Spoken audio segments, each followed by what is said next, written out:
every penny spent on lobbying means a little teeny bit less meaningful democracy in this country.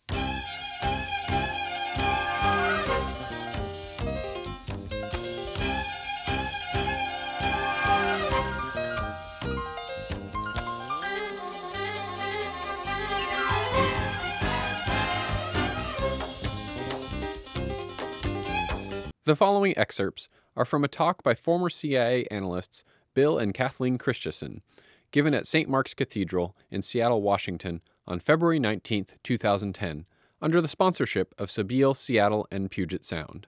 Sabeel is an organization of Palestinian Christians founded to initiate discussion on how to peacefully solve the Palestinian-Israeli conflict. Over the years since Israel's creation, there has been a pervasive atmosphere in which Israel is simply assumed to be so close to the United States, its interests so closely intertwined with American interests, that it is accepted almost as a part of the United States. The lobby reinforces this sentiment, maintaining it in a myriad of ways and channeling it into institutional ways of involving ordinary Americans in supporting Israel. The labor movement is one example. The Christian right is another example. It is obviously, as I'm sure it won't be any secret to us, a major source of support for Israel. Christian Zionists strongly support Israel's continued existence and its continued control over the occupied Palestinian territories as the essential prerequisite to the so-called millennium, when they believe Jesus Christ will reappear. This has been going on for a century, but particularly in the last few years, maybe 2 decades, in particular, the Christian right has used its vast numbers to lobby both the administration and Congress in support of Israel's policies and in opposition to any proposal that would require Israeli concessions. I don't know if you recently heard Sarah Palin gave a talk at the Teabag Convention somewhere in Tennessee 2 weeks ago, and during her talk she wore a lapel pin with United States and Israeli flags intertwined. That's how important Israel is to the Christian right. Former Senator James Abaresk, who is of Arab descent, Lebanese, and represented South Dakota in the 1970s, recently described how this atmosphere of required support for Israel operates inside political circles.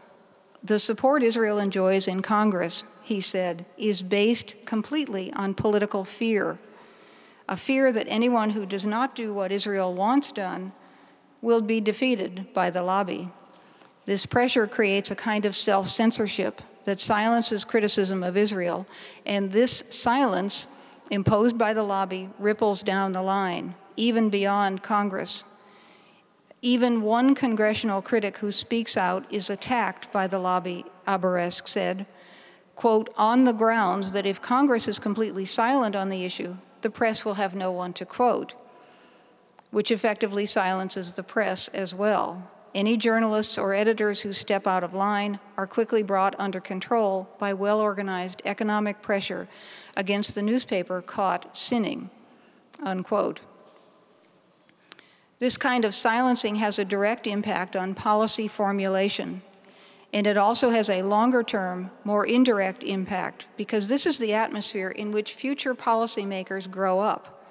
An atmosphere of ignorance and denial, and Israel can do no wrong, in which it is virtually impossible, first of all, to learn anything about the situation, and secondly, to speak out without incurring the organized wrath of Israel's supporters through mass letter-writing campaigns, media criticism, charges of anti-Semitism, and heavy pressure from Congress. Not many politicians are willing to risk this. Not many ordinary people are willing to risk it either. And I think, unfortunately, Barack Obama's behavior during his first year in office, calling on Israel to impose a settlement freeze in the West Bank, but then backing down meekly, I would have to say, when Israel and its lobby supporters here said no, dramatically illustrates the strong, strong influence that Israel and the lobby exert in determining U.S. policy on this critical issue. There's no denying the importance of the U.S. military, industrial, financial complex, or the intricate interweaving of this conglomerate with Israel's military, industrial, and financial interests, as Noam Chomsky and others on the left contend, but rather than a relationship in which Israel does the bidding of the United States. In reality, the entanglement is much more one between two independent players. The relationship is symbiotic. Keep in mind, when someone says that Israel always does the U.S. bidding, that Israel and its lobby have been the policy initiators, and the U.S. has been the follower in Israel's 1967 war, its 1982 invasion of Lebanon, its 2002 invasion of the West Bank, its 40-plus year settlement construction enterprise in the occupied Palestinian territories, its disproportionate attacks on Palestinians, its assault on Lebanon in 2006, and its assault on Gaza last year. Israel started all of those actions, policies, and the United States followed. The military-industrial complex may have benefited, and undoubtedly did, economically from these wars or some of these wars, but it did not initiate them.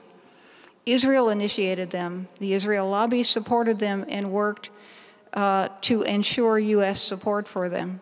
The lobby set the policy and the atmosphere and the discourse that have shaped the official U.S. stance that has always enabled Israel's aggression against Palestinians and other Arabs. As I said, the two players are independent actors operating very, very closely as partners. I don't need to tell this audience how dismal is the U.S. image throughout the Arab world and Muslim world because of our unquestioning support for everything Israel does. I only want to be clear that it is primarily the Israel lobby that ultimately has shaped this terrible image. The tragedy of the present situation is that it has become impossible to separate Israeli interests from the selfish so-called national interests of the military political corporate complex that, in conjunction with the lobby, dominates both political parties in the United States. This perceived convergence of interests has a profound effect on U.S. policy choices in the Middle East. If the United States is unable to distinguish its own real needs and the world's from those of another state and that state's lobby, then it simply cannot say that it always acts in its own best interests. In the face of the massive human rights violations being committed against Palestinians today, the failure to recognize this reality is where those who belittle the lobby's power and accept U.S. Middle East policy as simply an unchangeable part of a long-standing imperialist strategy are particularly dangerous. I simply want to point out that every single issue in the Middle East and Central Asia is inevitably closely related to the Palestine-Israel issue in so many ways that you could spend hours talking about how they are related. And I want to limit myself to talking about one, which is the matter of Iran, simply because starting right now or starting a few weeks ago and covering the next maybe 1, 2, 3 months, the issue of Iran, which, as I say, is closely related, as many other issues are, to the Israel-Palestine issue, that's going to come to the fore. There is real danger that there will be warfare occurring. The Israel lobby consists of pretty much the entire U.S. military-industrial complex, which makes money year after year, every single year, by providing arms to Israel to the tune of $3 billion, sometimes a little bit less, sometimes a little bit more. That profit comes from other U.S. funds which are given, not lent, to Israel, and that's where a lot of the money comes from that makes the Israel lobby so powerful. in terms of making U.S. policy on the issue of Palestine and the Zionists. Woodrow Wilson was the first president to make a policy decision on Palestine, and he did it at the instigation and under the influence of the first Zionist lobbyist in the U.S., Supreme Court Justice Louis Brandeis. Brandeis spent some time in Britain consulting with the British government, actually lobbying, about its support for Zionism. And in 1917, when the British issued the Balfour Declaration, promising support for the establishment of a Jewish national home in Palestine, Brandeis used his easy access to Wilson, they were friends and political colleagues, to press for U.S. support for that declaration. His intercession was of inestimable, I'm glad I could pronounce that word without too much of a stumble, real value in setting U.S. policy on a course that has never in any significant way deviated from strong support for Zionism and ultimately for Israel.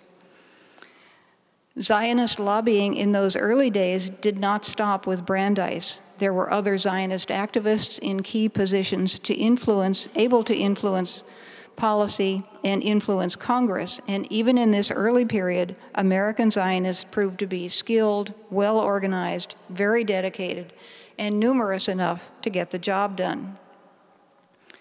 They mounted a multi-pronged effort, simultaneously attempting to shape the views of the media through frequent, well-placed media stories, of Congress through direct lobbying that resulted in pro-Zionist resolutions even back then, of the political establishment through more direct lobbying that resulted in pro-Zionist statements in both the Republican and the Democratic Party platforms from the 1920s on, of the public through media placement and demonstrations that continually brought the Zionist project to public attention, and of key policymakers, including presidents, through personal contact, and I'm talking about this early period, up through the Roosevelt and the Truman administrations.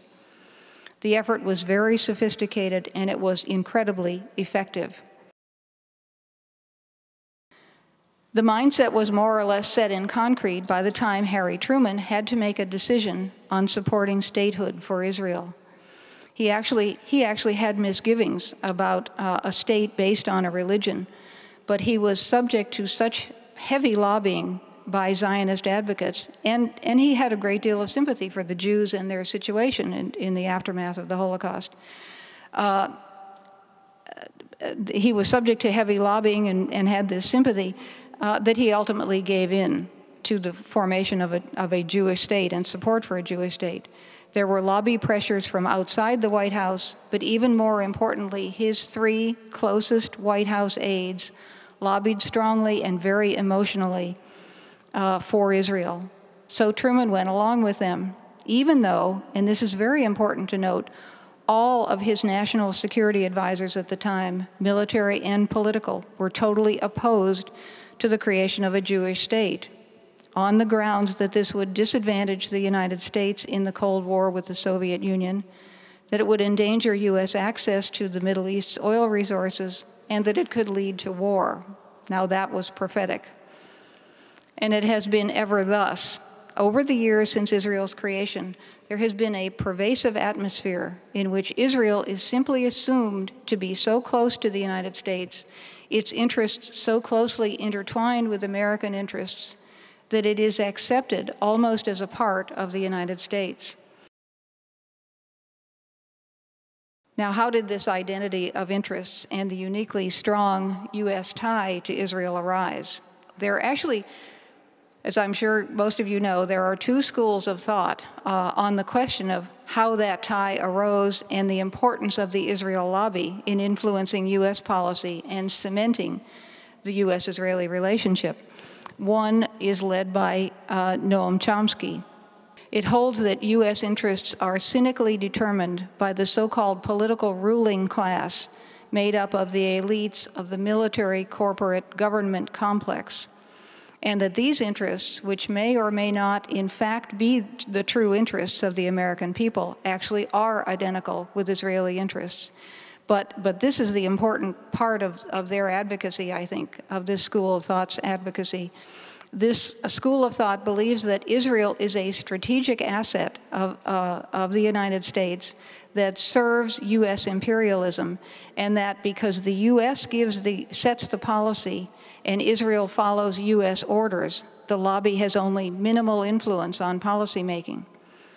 Now, the other school, of which Bill and I are advocates, holds that the lobby plays a vitally important role in determining the direction of U.S. policy in the Middle East, particularly in the Palestinian-Israeli conflict, and that the lobby cements the U.S.-Israeli relationship. So we don't dismiss the power of the military-industrial complex, we too, and this school of thought. In fact, there is such an interweaving of political and arms industry interests and such a convergence of U.S. and Israeli efforts toward global and regional Middle East domination that it's impossible to minimize the importance of these special interests in determining U.S. policy. We just feel, unlike the other school of thought, that the influence the Israel lobby exerts has been critically important, and we feel there is a mountain of evidence to support this view. We're in good company in putting forth this view. You're probably all aware of the groundbreaking book published a couple of years ago by the scholars John Mearsheimer and Stephen Walt, entitled The Israel Lobby and U.S. Foreign Policy. A superb analysis, we both think, of the ways in which the lobby exerts its power and influence. Mearsheimer and Walt came up with a particularly good definition of what they mean by lobby, one with which we totally agree. They say the lobby is a loose coalition of individuals and organizations that actively works to move U.S. foreign policy in a pro-Israel direction.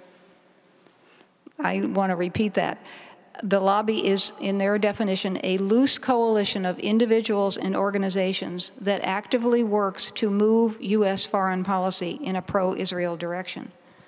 This is a perfect, comprehensive definition. First, they say it's a loose coalition of individuals and organizations. The lobby is not, as many people believe, just AIPAC, the American Israel Public Affairs Committee, which is the main lobby organization, but definitely not the only means by which pro-Israel influence is exerted. There are other organizations as well. There are also individuals who exert influence. The neocons, for example, during the Bush administration. Now, there is an example of individuals who made up a lobby right inside an administration, and they basically ran Bush administration policy on the Middle East. There is also, and to my mind, this is critical, a common public discourse fashioned by Israeli advocates that has a strong, strong influence on policy formulation. I'll talk about that more in a minute. The other part of the Mearsheimer-Walt definition is also very important. This loose coalition, as they say, actively works to move U.S. foreign policy in a pro-Israel direction. They don't say, as defenders of Israel have charged, that the Israel lobby controls all U.S. policy or even controls U.S. Middle East policy.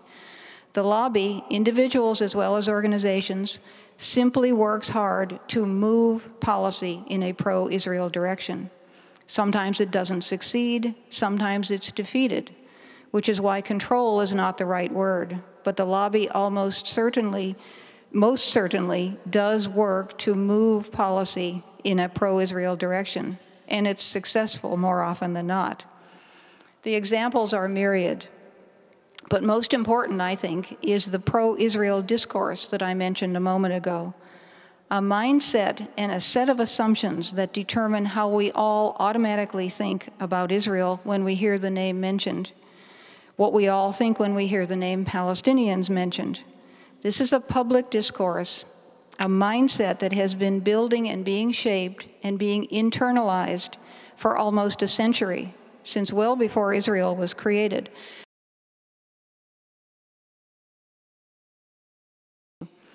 I'd been looking for an anecdote that would dramatically illustrate the extent and nature of the U.S.-Israeli relationship, as Bill and I have started to call it, the U.S.-Israeli partnership.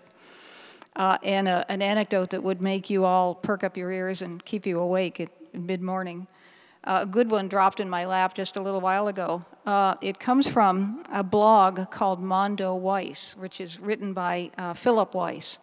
Weiss is is an excellent blogger. He's a Jewish journalist who writes a lot about Jewish identity, its connection to Zionism, his own feelings about Zionism, and the connection of all this to the politics and policymaking in the United States. He has also come to be very critical of the pro-Israel lobby and its influence on U.S. policy. He wrote a blog post a couple of months ago with a headline that seemed to advocate the two-state solution in Israel-Palestine. I'm not actually sure where he stands on the virtues of two states in Palestine versus one state, but he has definitely not been a strong advocate of two states the way the Obama administration has, for instance, or the new Jewish lobby group, J Street, or other pro-Israeli Zionist peace groups like the Jewish organization Brit Tzedek has. But it quickly became clear that Weiss was not talking about the two-state solution as we all know it. He was talking about what he termed the incredible conflation of American and Israeli interests that the neocons in the Bush administration, and in fact many people in the Obama administration as well, have pushed in U.S. discourse. He gave several examples, and he ended his post by saying that he thought the special relationship with Israel has hurt the U.S. in the Middle East, which I think is indisputable. And he called for disentangling the relationship. And this was his last sentence. Separation, partition, call it what you will, but the U.S. and Israel need to be two states, not one.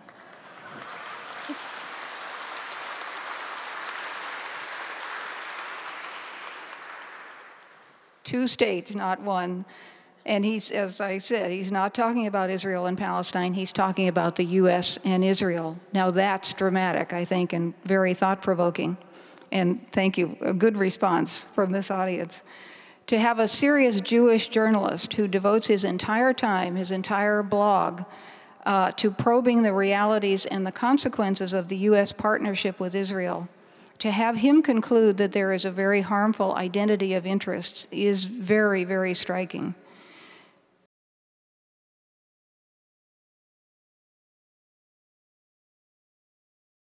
What, in my opinion, we need to do is to treat the basic problem of the Palestinian issue more as a domestic, internal political issue in the United States than a foreign policy issue.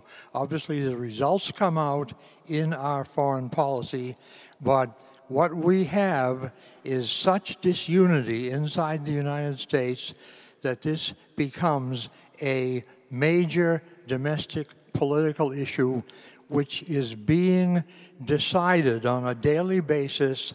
Lobbying is one of the key critical issues we have to deal with here today, and there simply is no getting around it. Now, when we talk, we are often told, look, you talk about lobbies and you say that this is one of the critical problems. Well, don't you realize that the problem is really you, that is meaning me or meaning Kathy or meaning others who think the way we tend to think.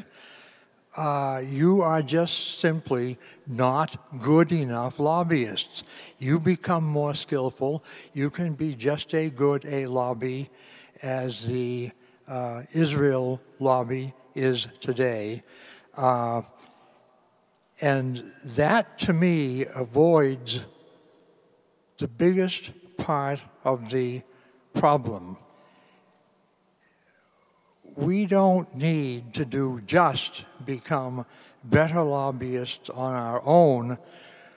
We need to have laws, new laws, that control the amount of lobbying that may be done, because every bit of lobbying on any issue, on tobacco, on health care, and on Palestine, Israel, every bit of lobbying costs an immense amount of money, and unless you have that immense amount of money, you cannot lobby as effectively as someone who does have an immense amount of money.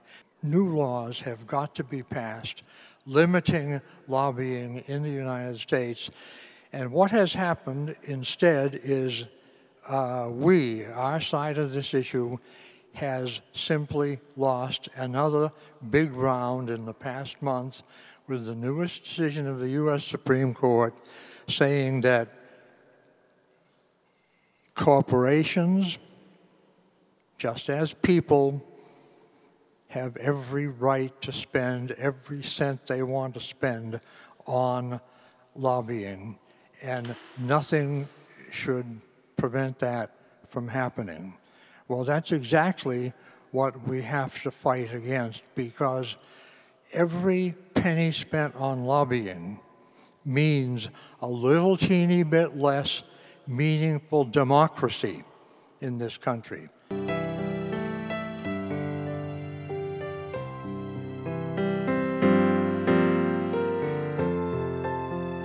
Another thing that I think is very important is the Israelis early on had before them the example of the United States winning this whole new continent, the American continent, simply by treating the natives who lived there in a terrible, terrible way. And they could always claim they're just copying us. And if we can do it, they can certainly do it also. There's one more element I think is involved here. It is the very force of nationalism, which only comes so strongly to the fore somewhere in the 1800s.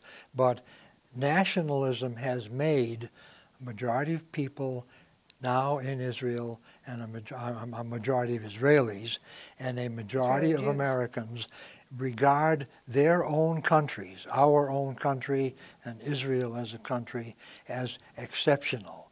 We are far better than average people is a typical belief in both Israel and the United States, and it is so wrong as really to be laughable. But a majority of people in both countries believe this form of nationalism, and it's going to be the devil's own problem to get rid of that feeling of exceptionalism. That's one of the things we have to fight.